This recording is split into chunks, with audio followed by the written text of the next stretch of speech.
Good morning friends, Rajasthan classes के YouTube channel में आपका हार्दिक स्वागत, अभिनंदन। आइए मित्रों, अपन स्टार्ट करते हैं आज एक नया टॉपिक, प्रेपोजिशन। क्या होता है प्रेपोजिशन, इसके क्या क्या यूसेज होते हैं और अपने कॉम्पिटिटिव एग्जाम में ऐसे क्वेश्चन यदि आए उनको कैसे सॉल्व करेंगे, इसके बारे में पूरी जानकारी करने की कोशिश अपन इस वीडियो के माध्यम से करेंगे। तो एक रिक्वेस्ट आपसे कि वीडियो के अंत तक बने रहकर के इसका फायदा जरूर उठाएं। सबसे पहले बात करें डेफिनेशन की। डेफिनेशन मीन्स परिभाषा। इसकी परिभाषा क्या होती है देखिएगा।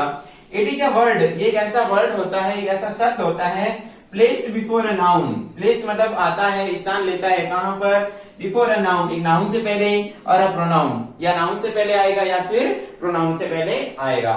टू शो, दिखाने के लिए। क्या दिखाने के लिए? द रिलेशन बिटवीन, एक रिलेशन दिखाता है, कनेक्शन दिखाता है बिटवीन द नाउन और प्रोनाउन। कोई नाउन सेंटेंस में यूज हो रही है, उसके साथ दूसरे वर्ड्स का या दूसरी नाउन या प्रोनाउन का क्या रिलेशन है, उसको बताने का कार्य प्रेपोजिशन के माध्यम से अपन करेंगे। एंड सम अदर वर्ड्स, या फिर कुछ दूसरे वर्ड्स भी आ सकते हैं जिसका रिलेशन अपने को नाउन और प्रोनाउन से दिखाना होता है। एग्जाम्पल के लिए देखिएगा, they live in Jodhpur. They live in Jodhpur, तो यहाँ पे दे किसके रूप में आ रहा है? प्रोनाउन के रूप में आ रहा है। दे यहाँ पे क्या है? प्रोनाउन। और लिव क्या हो जाएगी? वर्ब हो जाएगी। और यहाँ पे देखिए इन किसके रूप में आएगा? यहाँ पे प्रेपोजिशन के रूप में। किसके रूप में आ रहे हैं? प्रेपोजिशन के रूप में। और जोधपुर एक क्या है? नाउन है। तो इस प्रोनाउन और इस नाउन के बीच में रिलेशन बताया जा रहा है इन से। किन से बताया जा रहा है? तो इन से। इस प्रकार से अपन सेंटेंस में प्रेपोजिशन का यूज करना सीखेंगे। चलिए डेफिनेशन का स्क्रीनशॉट ले लीजिएगा वीडियो। चलिए पहला प्रेपोजिशन से अपन शुरुआत करते हैं ऑन से।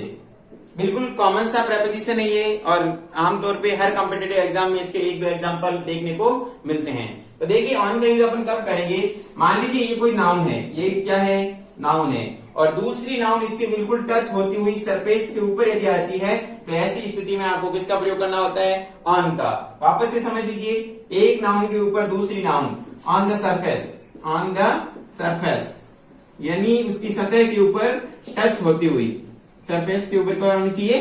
टच होनी चाहिए। एक नाउन के ऊपर दूसरी नाउन टच है, तो ऐसे एग्जांपल्स के लिए अपने किसका प्रयोग करना होगा? ऑन का। फिर एग्जांपल से देखिए समझिएगा, the book is on the table. The book is on the table. तो देखिए यहाँ पे बुक जो होती है टेबल के बिल्कुल सरफेस पे टच रहती है, तो यहाँ पे आपको किसका प्रयोग करना होगा? ऑन का। किसका प्रयोग करेंगे? ऑन का। जैसे और एग्जांपल,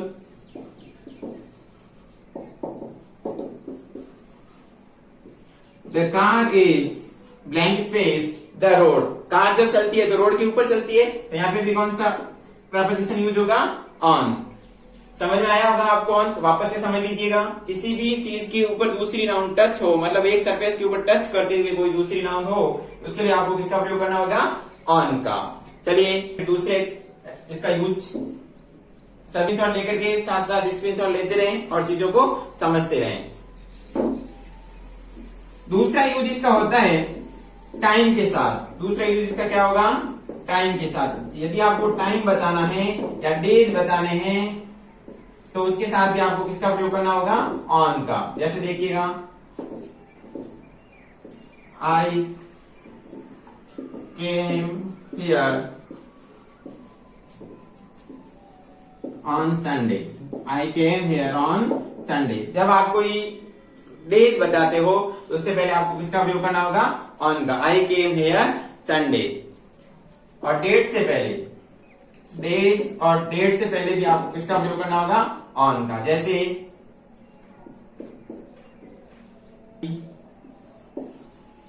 born on 9 नवंबर। तो यहाँ पे देखिए डेट जब भी बताई जा रही है तो उससे पहले आपको किसका प्रयोग करना होगा? ऑन का। मतलब जब आपको डेज या क्या बताना हो, डेट बतानी हो, तो उसके लिए भी आपको किसका प्रयोग करना होगा? ऑन का। चलिए इसको भी स्क्रीनशॉट लेकर के माध्यम से समझ लीजिएगा, फिर अगले यूसेज के बारे में जानते हैं। तीसरा इसका यूज होता है ऑन का अबाउट के रूप में, मतलब किसी चीज के बारे में, किसी चीज के बारे में। ऑन का प्रयोग अबाउट के सेंस में भी किया जाता है। देखिएगा किस प्रकार इसका यूज किया जाएगा। he is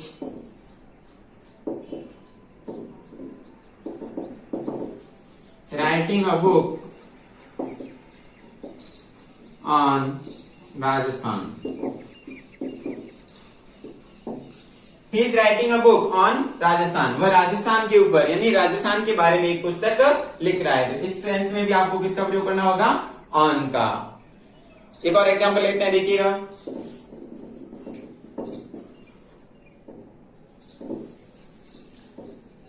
he meets me. Meets का मतलब है मिलना। जब प्रेजेंट सिंपल टेंस का कोई सेंटेंस होता है तो वहां पे किसका यूज करना होता है? एस का। On reaching Delhi. He meets me on reaching Delhi. वह दिल्ली जाकर के मेरे को मिलेगा। तो इस सेंस में भी आपको किसका प्रयोग करना होता है? ऑन का। तो इस प्रकार से ऑन के 3 प्रकार के यूज अपन ने पढ़ लिए। अब बात करें अगले यूजेस के बारे में। इसको भी ध्यानपूर्वक समझ लीजिएगा। आपसे रिक्वेस्ट करूंगा कि साथ साथ नोट्स बनाते रहें ताकि आपकी चीजें भविष्य में भी ये काम आएगी। चलिए अगली चीज, अगला इसका क्या यूसेज होता है, देखिएगा। जब आपको डिपेंडेंस बताना हो यानी किसी के ऊपर आपको निर्भरता बतानी हो तो भी आपको किसका प्रयोग करना होगा? ऑन का। मतलब किसी की चीज के ऊपर आप निर्भर हो तो उसके लिए भी आपको ऑन का प्रयोग करना होगा। जैसे this book is on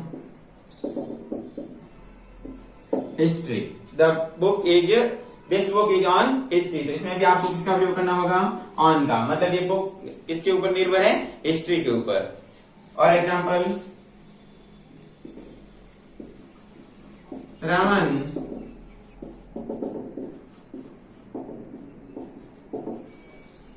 Raman blank space leaves writing. मतलब वो किसके ऊपर निर्भर है? राइटिंग के ऊपर निर्भर है। मतलब उसका लेखन का कार्य है। किसी नाउन के ऊपर आपकी निर्भरता बतानी हो तो उसके लिए भी आपको ऑन का प्रयोग करके प्रेपोजिशन का यूज करना है। चलिए अगले इसके यूज के बारे में समझते हैं। ऑन की कुछ सर्टेन फ्रेजेज होती है। सर्टेन फ्रेजेज का मतलब होता है कुछ ऐसे वाक्यांश होते हैं, शब्द समूह जो होते हैं, उसमें भी आपको ऑन का प्रयोग करना होगा। तो वो फ्रेजेस कौन कौन सी होती है उसके बारे में भी आप थोड़ा सा समझ लीजिएगा।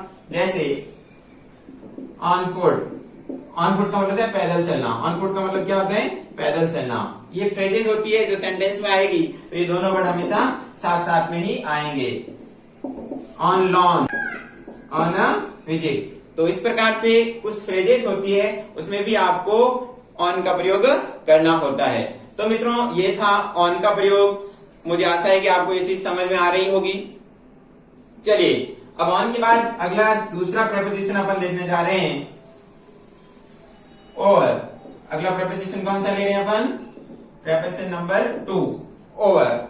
देखिए ओवर क्या होता है? ओवर का मतलब होता है जैसे मान लीजिए ये आपकी कोई नाउन है और दूसरी नाउन उसके ऊपर से जा रही है, दूसरी नाउन उसके ऊपर से जा रही है। यदि टच है, कोई नाउन दूसरे के टच है तो आपको किसका प्रयोग करना?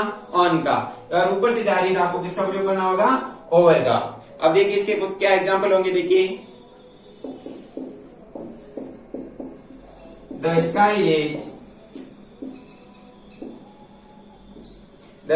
Is over. The sky is over. Over का मतलब होता है ऊपर से। यहाँ पे आसमान, sky is over our head. हमारे हेड से भी वो क्या है? ऊपर है। The sky is over head मतलब अपने हेड के टच नहीं है, ऊपर के सेंस में। तो आपको किसका प्रयोग करना होगा? ओवर का। The sky is over our heads. The sky is our heads. ये देखिए और यहाँ पे जो है और ये प्रेपोजिशन का काम कर रहा है और ये कर रहा है किसका प्रयोग? एडजेक्टिव के रूप में। किसके रूप में आ रहा है? एडजेक्टिव के रूप में। ध्यान रखना सेंटेंसेस के अंदर क्या क्या वर्ड्स क्या क्या फंक्शन करते हैं उसका भी आपको नॉलेज होना चाहिए। तो ये था प्रयोग इसका। ओवर का प्रयोग अबव के सेंस में, मतलब ऊपर के सेंस में। तो ध्यान रखना अबव ऊपर के सेंस में, और वो होना चाहिए हायर देन, मतलब ऊपर होना चाहिए। हाइट में ऊपर मतलब थोड़ा सा ऊंचा होना चाहिए, टच की स्थिति नहीं होनी चाहिए। ऐसे सेंस में अबव हायर के सेंस में भी आपको किसका प्रयोग करना होगा? ओवर का प्रयोग करना होगा। OVER और OUR यहाँ पे एक क्या है? ये एडजेक्टिव है। चलिए अगला एग्जांपल लेते हैं, इसके अगले यूज के बारे में पढ़ते हैं। अगला इसका यूज है टू कवरिंग। टू कवर या ढकने के सेंस में कोई भी चीज, जैसे मान लीजिए एक नाउन है और दूसरी नाउन उसके ऊपर ढकिएगा। एग्जांपल्स के थ्रू समझते हैं। देखिए एग्जांपल है स्प्रेड। स्प्रेड मीन्स पहला ना, spread this cover over the table, over the table. तो जो आपकी टेबल है उस टेबल के ऊपर वो कवर क्या करेगा, पूरा उसको ढकेगा। तो मतलब ढकने के सेंस में आ रहा है, तो यहाँ पे किसका प्रयोग होगा, ओवर का। एग्जाम्पल वापस समझ लीजिएगा, spread this cover over the table, मतलब ढकने के सेंस में। और देखिएगा सी फुट,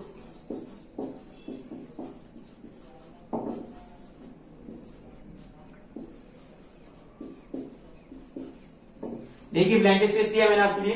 शी पुट हर हैंकरशिप, हैंकरशिप का मतलब होता है जो रुमाल जो होता है। She put her handkerchief her face, मतलब उसने हैंकरशिप को कहाँ रखना, अपने फेस के ऊपर। तो हैंकरशिप फेस को कवर करता है, इसके लिए किसका प्रयोग करना होगा, ओवर का। तो मतलब जब भी आप टू कवर किसी चीज को कवर करते हो, ढकते हो, कवरिंग करते हो, तो उसके लिए आपको किसका प्रयोग करना होगा, ओवर का। चलिए अगले यूजेस के बारे में समझते हैं। ओवर की अगला यूजेस, स्क्रीनशॉट ले लें इसका। ओवर का अगला यूज क्या होता है, देखिएगा मोर देन के सेंस में। मोर देन का मतलब क्या होता है, ज्यादा। मतलब एक संख्या से दूसरी संख्या ज्यादा है, तो उसके लिए आपको किसका प्रयोग करना होगा, ओवर का। जैसे एग्जांपल से फिर समझते हैं, he is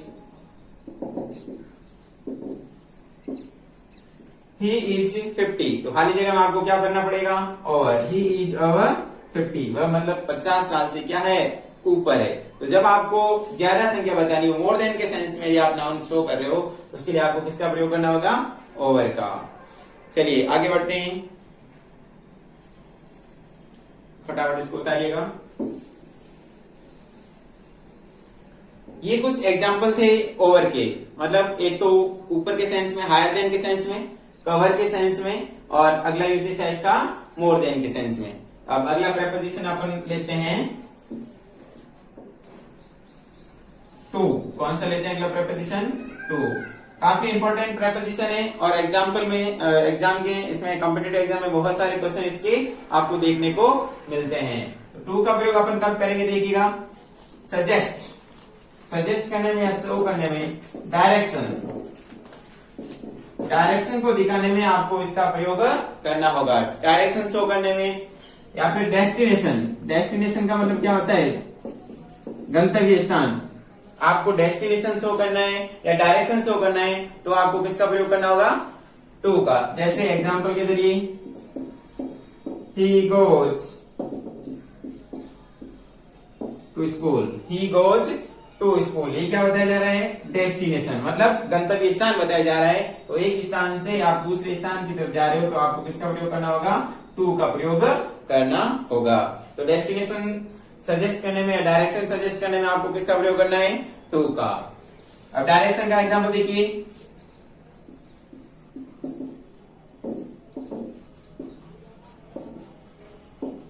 C through the wall,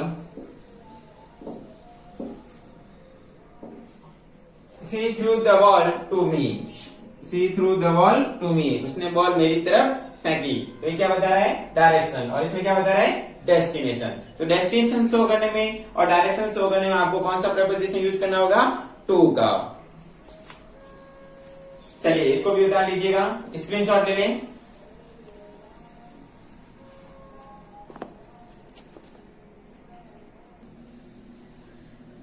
to का अगला यूज क्या होगा, देखिएगा टिल के सेंस में। टिल टाइम शो करते हैं, और टाइम टिल के सेंस में, मतलब किसी समय रहते तो कोई कार्य आप करते हो, तो टिल के सेंस में भी आपको किसका प्रयोग करना होगा, टू का। जैसे एग्जांपल लेते हैं, आवर ऑफिस वर्क्स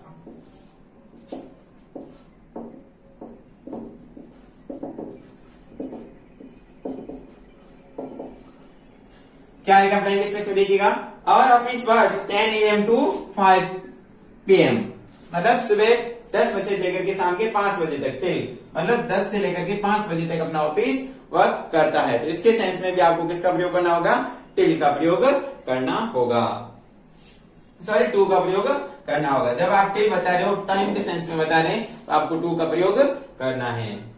इसका अगला यूज देखिए, शो कंपैरिजन। कंपैरिजन जब आप शो करते हो तो उसके लिए भी आपको किसका प्रयोग करना होता है, टू का। कंपैरिजन शो करने के लिए डिग्री का प्रयोग होता है, ये आपको पता होना चाहिए। जब एडजेक्टिव अपन पढ़ेंगे तो उसमें सारा डिस्कस करेंगे। और डिग्री के लिए कुछ ऐसे वर्ड्स होते हैं, जैसे देखिएगा prefer, junior,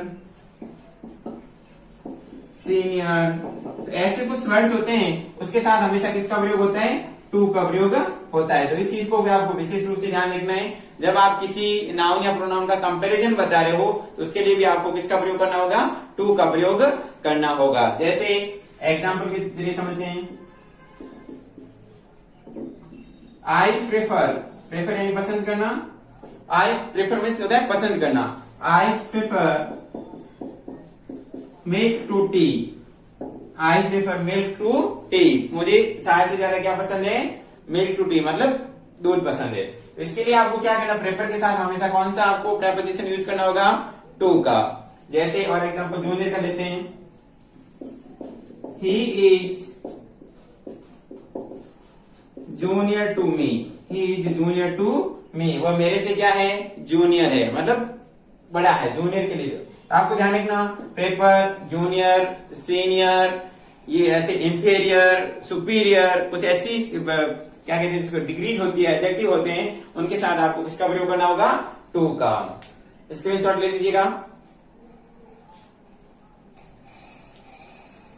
he junior to me, junior में छोटा, वो मेरे से छोटा है, जूनियर है बाद में। तो चलिए आगे बढ़ते हैं, अगले प्रेपोजिशन के बारे में बात करते हैं। आशा है कि टू आपको समझ में आ चुका होगा।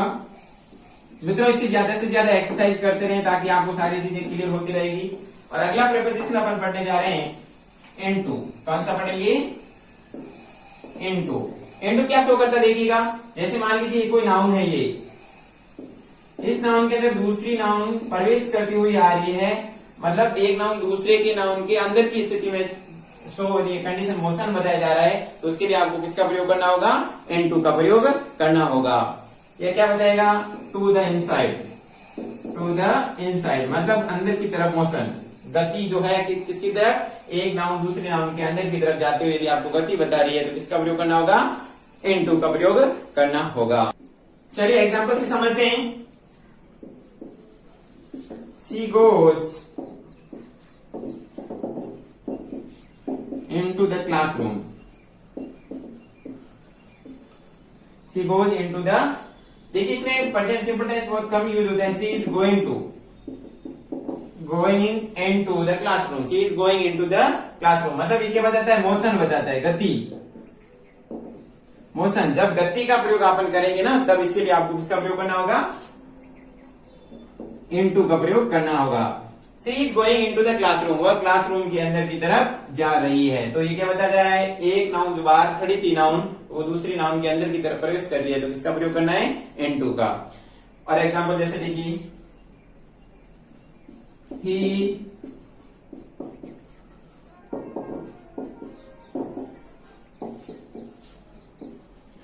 he jumped into the pond, he jumped into the pond, उसने तालाब के अंदर छलांग लगाई, मतलब ही जो नाउन तो बाहर था और पॉन्ड के अंदर उसने छलांग लगाई, तो क्या आ जाएगा, इनटू। तो ये था इनटू का पहला यूज। इनटू के दूसरे यूज के बारे में देखिएगा क्या होता है। पहला यूज आपको समझ में आ चुका होगा, दूसरा यूज होता है इसका, देखिएगा change of condition, change of condition. यदि किसी नाउन की या प्रोनाउन की कंडीशन चेंज हो रही है तो उसके लिए आपको किसका प्रयोग करना होगा, इनटू का। जबकि आप स्थिति परिवर्तन बता रहे हो, किसी स्थिति में चेंजेस बता रहे हो, तो उसके लिए आपको किसका प्रयोग करना होगा, इनटू का। जैसे